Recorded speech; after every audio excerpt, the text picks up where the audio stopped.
Madtown Badgers. What's going on, everybody? Andy Coppins, managing editor, MadtownBadgers.com, here with you. We're trying a little bit of a new feature here. We're going to try some video reactions, and you know, when news breaks over the summer here, I think this is the best way to handle this stuff, where we can give you our opinion as well as the facts of the things that are happening. Starting off today with the 2014 Big Ten schedule release. And Wisconsin, I think there are two main headlines, and we'll talk about that, as well as a subtext to one of those headlines.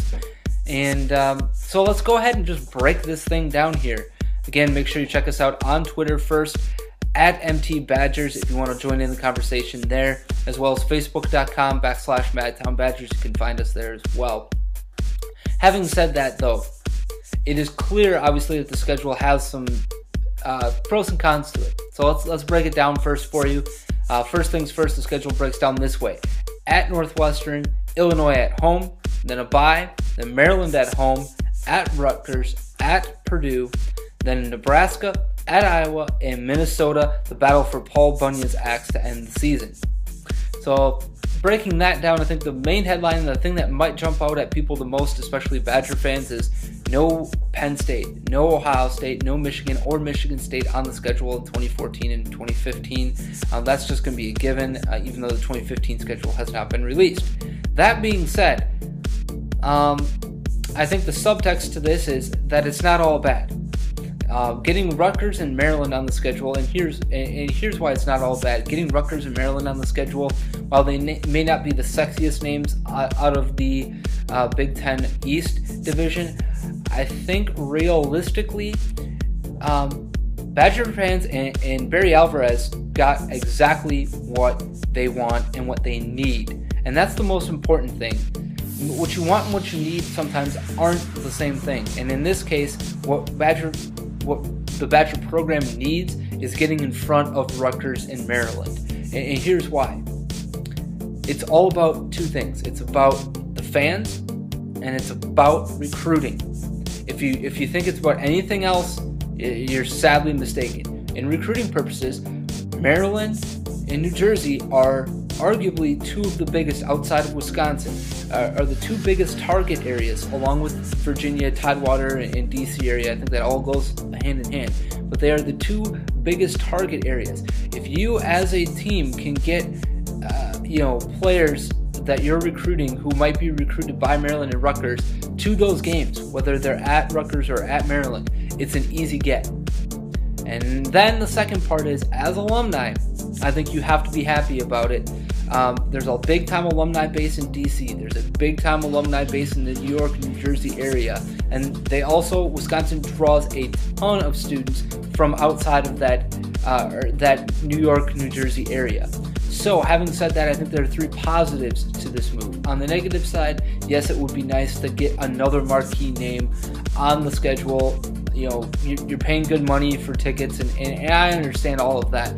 But I think you have to set that factor aside for the factor that eventually, at some point, you're going to see Rutgers and Maryland on the schedule.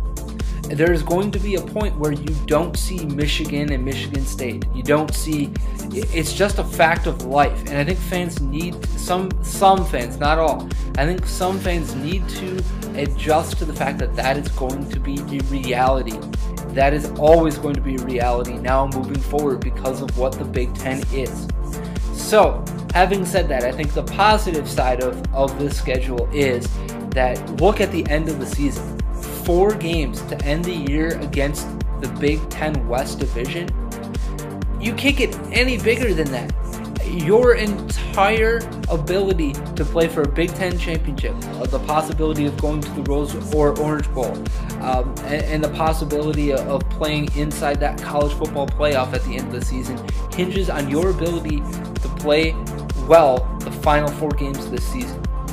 And if you cannot get up for the final 3 games of the season, especially with Nebraska, the Heartland Trophy, and Paul Bunyan's axe all on the line, sorry, there's no hope for you as a Badger fan. Absolutely no hope in my mind.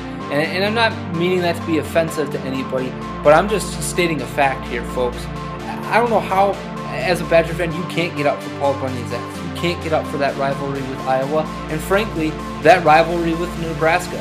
I'm calling it a rivalry because, let's face it, 3 games that we have played have been historic games in all levels.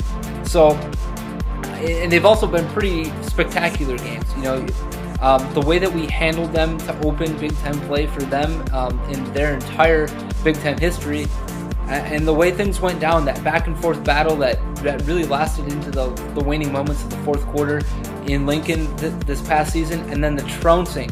It is a rivalry. There's starting to be that buildup of respect, but a dislike, a healthy respect and a healthy dislike for each other inside the fan base. So, hey, for me, awesome, especially when you take a look at the last 4 games being all within easy traveling distance for Badger fans. I really don't think you can ask for anything more from that schedule.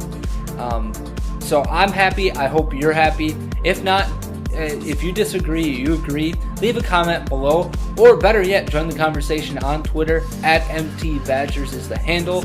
And then also take a look at us on Facebook, facebook.com/MadTownBadgers.